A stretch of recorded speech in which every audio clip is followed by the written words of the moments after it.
Hola, ¿qué tal? ¿Cómo están? Bienvenidas y bienvenidos a su programa Vida y Cambio Climático.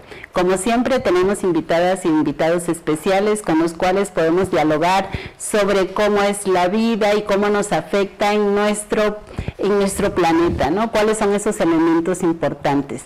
El día de hoy tenemos un invitado especial. Buenas tardes, doctora Mascorro, qué gusto tenerla acá. Ever, nuestro querido coconductor, buenas tardes, ¿cómo estás?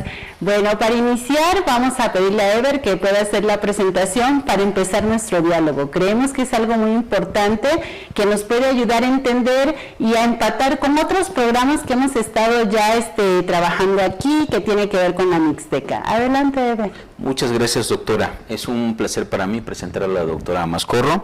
Ella es Gisela Fuentes Mascorro, tiene un doctorado en Ciencias Veterinarias por la UNAM. Ella es profesora de tiempo completo de la Universidad Autónoma Benito Juárez de Oaxaca, es titular del Laboratorio de Investigación en Reproducción Animal LIRA, pertenece al Cuerpo Académico de Ciencias Veterinarias Aplicados al Desarrollo Regional y también fue directora de investigación de la UADJO durante el periodo mayo 2016 a mayo del 2022.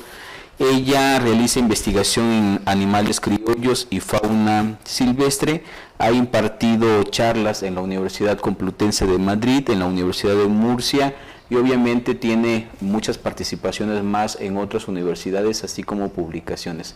Doctora Mascorro, es un placer tenerla acá, bienvenida. Gracias, Ever, por su presentación. Y pues sí, doctora, ya para nosotros era importante su presencia en este programa porque hemos estado abarcando mucho qué pasa con la Mixteca, ¿no? Y toda esta cuestión del deterioro que se ha estado presentando. Cuéntenos, ¿cuáles han sido sus proyectos de investigación así más destacados y que creo que le dieron hasta un premio por trabajar lo de las cabras, ¿no? Fue más bien por la trayectoria, fue un premio que dio la UAM ahora que cumplió 50 años, porque yo estudié la licenciatura y la maestría en la UAM, y entonces dieron un reconocimiento a la trayectoria, 18 egresados, y pues me correspondió uno de esas distinciones. Felicidades. Gracias, muy amable. Pues mire, nosotros empezamos a trabajar en la Mixteca hace unos 13, 14 años con los productores de cabras. Conforme hemos ido avanzando, hemos detectado algunos problemas fuertes. Yo creo que el problema más fuerte es esta mala impresión de que las cabras son depredadoras del ecosistema. Y eso nos ha llevado en el grupo a buscar el origen de la situación que tiene la Mixteca. Buscando ese origen de por qué la Mixteca está tan erosionada, bueno, hemos encontrado algunas causas que casi nadie busca o conoce o quiere reconocer. La primera es su origen geológico. La Mixteca tiene diferentes orígenes geológicos en su estructura. Hay que recordar que si hablamos de la Mixteca como el territorio de la cultura mixteca, entonces tenemos Mixteca alta, Mixteca baja y Mixteca de la costa. Visto así, que es como lo hemos estudiado, el origen geológico es diferente. ¿Cómo sabemos que es diferente? Bueno, si nosotros vamos por este lado donde está el geoparque y encontramos los fósiles que hay ahí, pues eso en la época de los dinosaurios era un bosque, pero en la época de los dinosaurios. Si vamos un poquito más hacia la parte pegada a Puebla, encontramos regiones con sal, con minas de sal, eso era mar. Si nosotros nos vamos hacia Yutatío, vamos a encontrar otra vez fósiles de bosque. Entonces quiere decir que el diverso origen geológico de la Mixteca es una razón de que esté así. Otra razón importante es que cuando surgen las sierras y surge lo que ahora es el nudo mixteco, fue tan fuerte el surgimiento de tierra que se desviaron los ríos, se desvió la corriente de los ríos. Y una característica de esta formación son las inclinaciones. Entonces la principal causa de erosión en la Mixteca es el agua, por las inclinaciones. Entonces cae la lluvia y la inclinación hace que el agua escurra. Eso no lo hacen las cabras, eso está desde que se formó la tierra, y eso la gente no lo ve. Cuando nosotros buscamos el origen del hombre en la Mixteca, pues encontramos con que el hombre llegó a la Mixteca antes de Cristo. Y lo más interesante de que haya llegado antes de Cristo es que estos nómadas que llegaron a la Mixteca fueron los que hicieron esos bordos para cultivo. Estamos hablando de que antes de Cristo estaba erosionado. Y estas gentes se establecieron pues porque estas altitudes que tiene la Mixteca generan muchos microclimas. Y si nosotros buscamos cómo estaba la región Mixteca cuando la cultura mixteca estuvo en su apogeo, tenía un comercio impresionante, tenía 2.5 millones de habitantes y tenía un comercio que iba desde la costa de Oaxaca hasta la Ciudad de México y luego desde la Ciudad de México hasta Mesoamérica. Y si lo vemos hacia el otro lado, hacia Veracruz. Entonces era un lugar que por su riqueza de microclimas tiene muchos productos que ofrecer, de tal manera que era un comercio impresionante. Podemos seguir las rutas del comercio cuando toda la mercancía se cargaba con tamenes, por ejemplo. Y son las mismas rutas que después se cabalgaron en los caballos cuando llegaron los españoles, y son las mismas rutas que después se hicieron con las carretas, y son las carreteras de hoy en día. Si nosotros revisamos la historia de la Mixteca, el día de hoy Oaxaca tiene menos caminos que en la época prehispánica. Así de importante era el comercio en la Mixteca. No puede comerciar una tierra pobre. Una tierra pobre no puede comerciar, ¿no? Ahora, ¿qué es lo que pasa desde nuestra perspectiva? Por supuesto, podemos tener algunos errores o podemos dejar fuera algunas perspectivas porque no somos historiadores, somos veterinarios. Hemos entrado a hacer la veterinaria desde hace algunos años y es posible que a lo mejor algunos factores se pierdan. En esta secuenciación que nosotros hemos hecho desde que llegó el hombre a la Mixteca, después cómo se formó la cultura mixteca y cómo predominó, cómo llegaron los aztecas y empezaron a dominar pues las tierras de Oaxaca por esta discusión que había entre los mixtecos y los zapotecos, pues muy bien aprovechada por los aztecas, y de ahí que todos los nombres en Oaxaca estén en náhuatl, ¿no? Esto fue muy interesante porque cuando llegaron los aztecas empezaron a cobrar tributos en oro, en plumas, en pieles, en pescado. Empezaron a cobrar tributo de las tres partes de la Mixteca, ¿no? Cuando llegaron los españoles, la Mixteca tenía un comercio impresionante, era un bullir de economía. Y lo que hicieron los españoles fue mercar con los señores mixtecos. Entonces los señores mixtecos conservaron su predominio en sus tierras. Y lo único que pasó es que antes le pagabas tributo a los aztecas, pues ahora se lo pagas a los españoles. Eso, de acuerdo a lo que algunos sociólogos de los que estudian las remesas y por qué tanta migración no ha traído el progreso que se espera en la Mixteca, han descubierto que el mixteco sigue teniendo plasmada en su mente las clases sociales. Entonces el señor que gobierna, que es el que se comunica con los dioses, si hablamos de la cultura prehispánica, pues es el que está más arriba, después están los sacerdotes, después está la burocracia, después la gente que tiene tierras, después los que no tienen tierras y hasta el último, los que fueron capturados en las batallas. Eso genera en la Mixteca algo que nosotros hemos podido apreciar en nuestros productores, por ejemplo. Hemos hecho esta técnica de historia de vida con nuestros productores de transhumancia y hemos encontrado que quien manda es el padre. Y eso, bueno, es normal en todas las culturas mesoamericanas. El problema en la Mixteca es que sigue siendo la realidad. O sea, el papá para muchos chicos es el patrón, no es su papá. O sea, como trabajan para él es su patrón y lo respetan a ultranza, ¿no? Tenemos un productor que acabamos de hacer la historia de su vida y lo casó a su papá a los 18 años. Y no hubo cómo decir no. Y lo trajo todo el tiempo su papá abajo de él, y él así trae a sus hijos, ¿no? Entonces, es otra de las repercusiones en la Mixteca, el que la manera de pensar sigue siendo la misma. Y, por ejemplo, los pueblos afromestizos es algo que le critican a los mixtecos, ¿no? Se molestan porque el mixteco respeta las escalas sociales.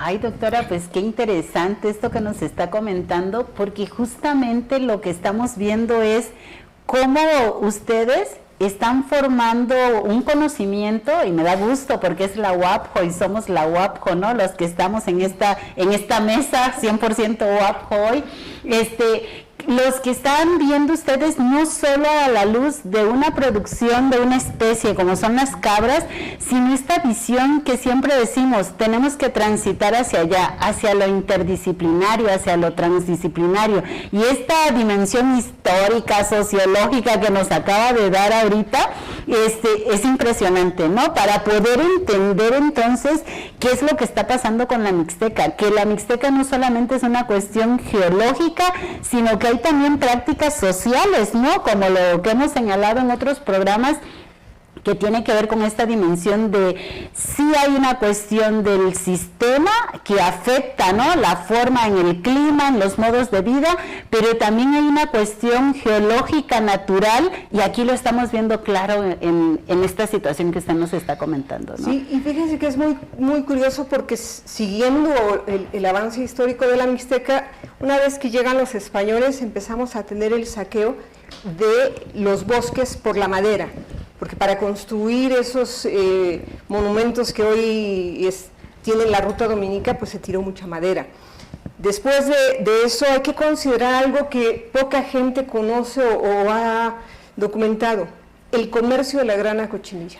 La Mixteca es el lugar de origen de la domesticación de la calabaza, es el lugar de origen de la domesticación de la grana cochinilla. Cuando los españoles llegaron, los mixtecos tenían ya una diferente grana cochinilla seleccionada genéticamente, pero también el nopal en el que vive. Entonces podrían decir, son los primeros genetistas de este país. Ellos tenían ya desarrollado una especie diferente, y la grana cochinilla se convirtió en la primer fuente de recursos. Fue la primera producción pecuaria que hizo grandes exportaciones. Si nosotros analizamos, debajo del oro y la plata está la grana cochinilla. Claro. Y estamos hablando de 3 siglos. Cuando nosotros revisamos en los mapas dónde estaba la grana cochinilla, pues caramba, tiraron los bosques para sembrar los nopales y producir grana cochinilla. Estamos hablando de 3 siglos de monocultivo de este maguey en el que crece, este nopal en el que crece la grana cochinilla. 3 siglos, doctora. Y después de eso le tenemos que anexar que Porfirio Díaz sacó los durmientes de Tlaxiaco, de los bosques de Tlaxiaco, hasta que la gente de Tlaxiaco dijo basta. Y después de eso tenemos estos programas de los años 70 en los que vinieron a querer salvar la tierra de la Mixteca porque estaba erosionada, y lo único que hicieron fue acabar lo poco que quedaba de suelo, porque metieron un montón de pesticidas, un montón de abono, pero no hay suelo. Estamos hablando de la fuente más importante del mundo, carbonato de calcio. Entonces, tenemos que ver la Mixteca desde toda esta perspectiva y entender cómo llegaron las cabras a la Mixteca, porque la gente siempre dice en un juicio a priori de las cabras, dice, es que las cabras depredan. No, la cabra no depreda, o sea, depreda el que hace que la cabra no se pueda mover. Ese es el que depreda, no el animal. ¿Por qué las cabras son tan importantes? Bueno, pues resulta que en estas inclinaciones tan feas que decíamos que hizo la geología en la Mixteca, de todos los animales que trajeron los españoles, el que se desenvuelve en estos ecosistemas tan agrestes es justamente la cabra. Entonces aquí sucede que teníamos el ecosistema y al llegar los animales, pues resulta que el ecosistema está hecho para este animal, para la cabra. Y por supuesto que eso fue fácil que lo vieran, sobre todo los frailes. Y entonces se viene un auge en la Mixteca de producción de ovinos, caprinos y de bovinos, tremendo, ¿no? Y se viene lo que son las haciendas volantes. Las haciendas volantes son haciendas que tenían, sobre todo los frailes, donde tenían ellos la propiedad del ganado y arrendaban las tierras. Son haciendas sin tierras. Y arrendaban las tierras y entonces en trashumancia se iban con los animales. En la Mixteca hay muy clara la zona seca y la zona húmeda, ¿no? Que es la zona hacia Copala, es una zona húmeda. Entonces esta ruta de pastoreo justamente dio origen a la danza de los rubios, por ejemplo, ¿no? Entonces pastoreaban en trashumancia el ganado hasta la costa y venían pastores españoles. Entonces, cuando regresaban de la costa, venían rojos de asolearse. Por eso las máscaras de los rubios son rojas. La danza de los diablos, esa tiene su origen en la región, en las personas de ascendencia africana, es aparte, ¿no? Pero la tomaron para utilizarla en la matanza. Este boom en las haciendas volantes y en la producción de cabras hizo que en 1560, fíjense bien el año, o sea, los españoles conquistaron México en 1521 y el mismo año entraron a Oaxaca. En 1560 se hizo la primer matanza de cabras en Guajuapan de León. Para generar lo que hoy conocemos como la matanza. Mole de caderas después, ¿no? Claro, pero fíjense bien, estamos hablando de 1560, estamos hablando de que en todos estos años, desde que llegaron las cabras hasta ahorita, mantienen a Oaxaca entre los primeros 4 lugares de producción de cabra. O sea, Oaxaca produce carne de cabra a nivel nacional. Ajá. Y no existe un solo rancho en toda Oaxaca de cabras. Todas las cabras que hay en Oaxaca son de pastoreo. Ahora, en la Mixteca sí hay muchas cabras. Sí, el 50%, un poquito más del 50% de todas las cabras de Oaxaca están en la Mixteca.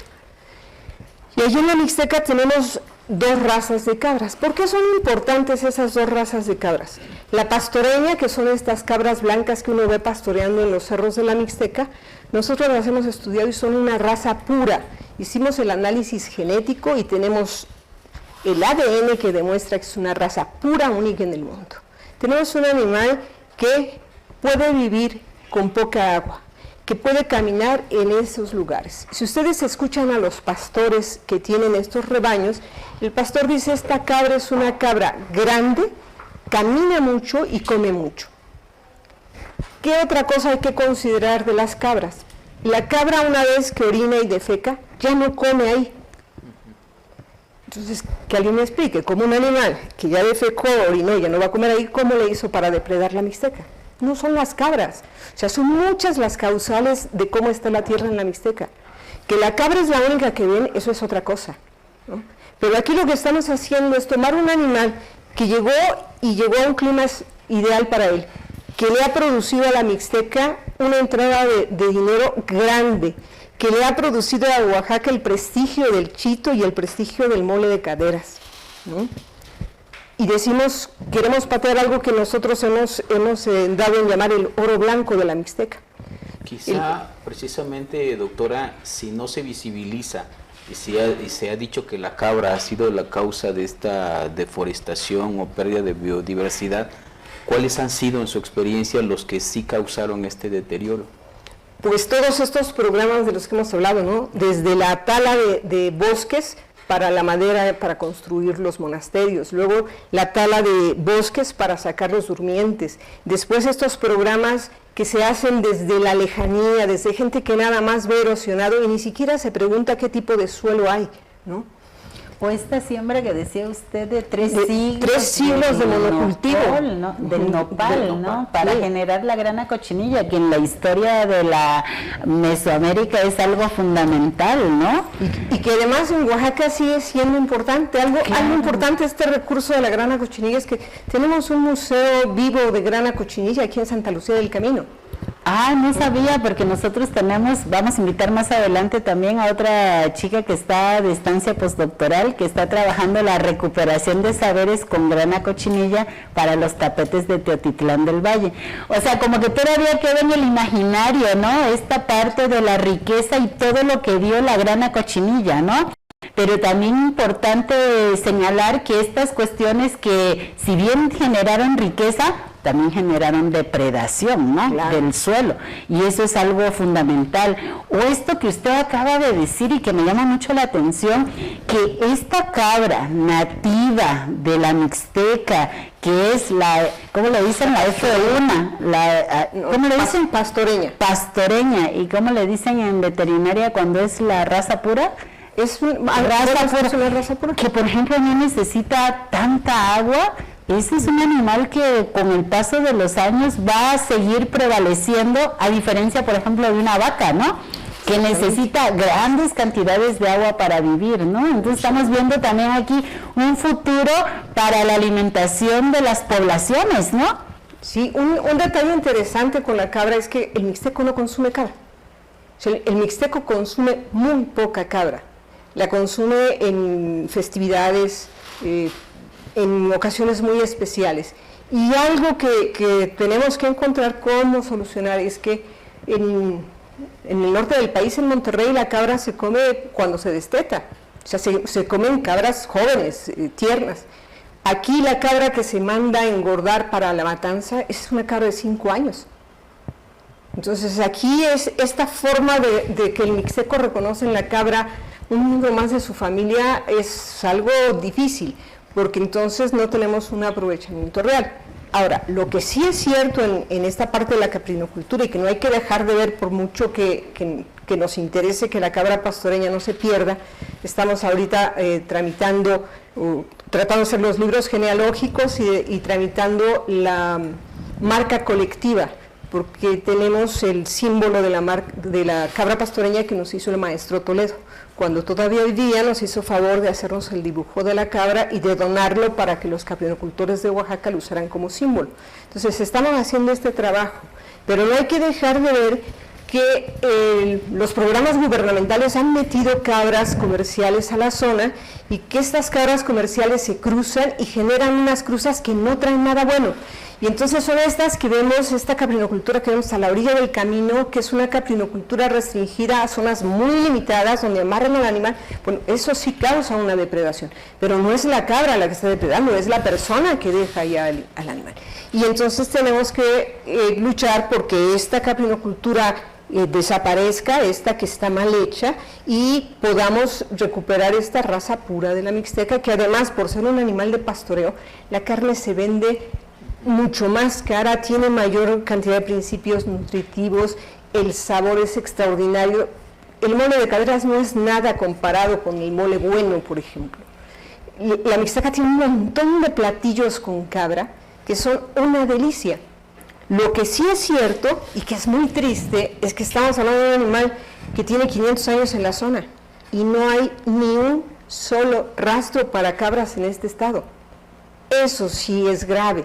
Ahora, por la misma estructura de la mixteca, no necesitamos un rastro, necesitamos salas de matanza donde el productor, por grupos pequeños, puedan hacer su matanza, puedan tener una buena trazabilidad de la carne y hagan un empacado al vacío de la carne y pongan su sello.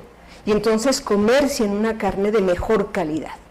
Eso es lo que hace falta en la mixteca, ¿no? Eso nos daría un boom. Y el mercado está listo, porque tenemos a todos los migrantes que nos generan el mercado de la nostalgia. Claro. Y entonces lo único que necesitamos es salas de matanza, capacitación y permitir el comercio de la carne, ¿no? Estamos a un paso. Y en ese sentido, la universidad o el centro donde usted trabaja ha pensado o prospectado en algunas prácticas que puedan ayudar a los productores de cabra. Sí, claro. Llevamos 15 años trabajando con ellos muy fuertemente. Las cabras que viven alejadas y que viven en los montes, cuando se enferman, el veterinario no va a poder ir hasta allá. O sea, todo lo que te cuesta desplazarte desde Guajuapan hasta allá, no lo puede pagar el veterinario. Entonces nosotros capacitamos a los productores, a toda la familia del productor, o sea, no a un productor, a toda su familia la capacitamos para que sepan inyectar, para que sepan colocar vitaminas, para que vean una deficiencia de minerales, para que sepan si hay que desparasitar o no hay que desparasitar, porque son animales que requieren de poco manejo, realmente. O sea, sí se enferman de algunas cosas, pero es un manejo que se puede hacer muy fácilmente, ¿no? Y la capacitación que hemos hecho va enfocada hacia allá. Y ahorita estamos muy enfocados en poder hacer los libros genealógicos, que ya nos autorizó el gobierno federal a través de un convenio, y en la marca colectiva, ¿no? Son 2 misiones que tenemos este año y que desgraciadamente no tenemos recurso para hacer, ¿no? Aquí el recurso que mueve el proyecto ahorita pues es la Fundación Mascorro, y la Fundación Mascorro es de limitados recursos. Ok, excelente. Pues qué interesante, siempre que viene una invitada o un invitado a este programa nos deja con un panorama más amplio, ¿no? De todo lo que implica esta lucha por la vida, la forma en cómo se organizan estos grupos, esta visión histórica, ¿no? De los pueblos, de cómo recuperan sus saberes, de cómo construyen, ¿no? Y siguen construyendo esta red de mercadeo. Puedo ver que si antes ya estaba, ha cambiado la forma, pero siguen los mixtecos estando allí, y esto me trae como a la memoria el flechador del sol, ¿no? Que es ese flechador que va conquistando territorios, ¿no? Y hoy siguen conquistando territorios a través de la migración en estas regiones migratorias que le decimos, ¿no? Y justamente con una posibilidad de seguir comerciando, ¿no? Que es esto que nos decía la doctora, ¿no? Si han sido grandes mercaderes, ¿no? Que han sabido transitar, que han sabido leer los territorios y adaptarse. Yo creo que eso es algo muy importante también. Pues muchas cosas, pero tenemos que ir cerrando nuestro programa. Doctora, algo que le quiera decir a nuestra audiencia, algún mensaje que quiere usted mandar sobre este estudio tan apasionante que ha hecho usted de las cabras y que nos contagia, ¿no? Cuando le escuchamos hablar, toda esta forma integral de ver una situación, no solo desde una mirada, ¿no? Sino desde diferentes aristas para dar cuenta de este fenómeno que es la cabra, ¿no? Sí, pues invitarlos a que se den cuenta que la cabra es un animal que requiere poca agua, camina mucho, fertiliza el suelo. Después de 500 años es parte del ecosistema. En los últimos trabajos que se han hecho el Colegio de Postgraduados de Chapingo sobre la transhumancia que tenemos actualmente, que son más o menos 10 productores, se ha visto cómo la parte alta de los cerros y la parte baja es donde la gente tira para sembrar, y donde pastorea la cabra es en las laderas justamente. Y se ha visto cómo la cabra contribuye a que las especies vegetales sigan, porque por ahí hay gente que dice, es que como la cabra nada más se come esto, por eso nada más hay puros espinos. No, o sea, la Mixteca también es la zona del mundo con mayor variedad de xerófitas. Entonces no hay que confundir la riqueza, aquí estamos confundiendo la riqueza con pobreza. Eso es algo que debemos entender. La Mixteca no es pobre, la Mixteca es rica en recursos, pero lo que falta es una comercialización justa con los mixtecos. Eso sí hace falta. Entonces yo los invitaría a que consuman lo local, a que consuman cabra, a que la soliciten en los restaurantes de la ciudad de Oaxaca, para que los mismos chefs se vean obligados a pedirle a los mixtecos esta cabra y tenerla todo el tiempo, no solo en octubre. Claro, y luego el queso de cabra tan rico que es, y tiene menos grasa, ¿no?, que el de la vaca. Muy bien, pues mucho que aprender el día de hoy con la doctora Mascorro. Nos vino a dar una cátedra, como decimos en la universidad, de cómo se produce este animal y todos los beneficios que tiene para nosotros, para el planeta y para los mismos suelos, ¿no? Porque nos acaba de hablar de cómo se fertiliza. ¿Eder, algo que quieras decir para cerrar nuestro programa? Como comenta usted, y ya nos pasa con todo el auditorio, ¿no? Vienen y nos dan una cátedra literalmente sobre el tema y nos quedamos con deseo de seguir platicando. Entonces esperamos, doctora, que no sea la última vez que esté aquí, sino que nos siga acompañando. Quedan muchos temas pendientes, ¿no? Por ejemplo, la idea de la tradición y la cultura para fortalecer las actividades allá en la Mixteca, y también, no sé, proyectos científicos y tecnológicos que pudieran también apoyar para el consumo de la carne, como usted comentaba, ¿no? El tratamiento de envasamiento para la venta de carne, etcétera. Pero bueno, no podemos seguir. Le agradecemos mucho su participación y esperamos que nos vuelva a invitar. Pues muchas gracias a cada uno de ustedes que se dieron la oportunidad de acompañarnos en su programa Vida y Cambio Climático. Hasta la próxima. Buena tarde.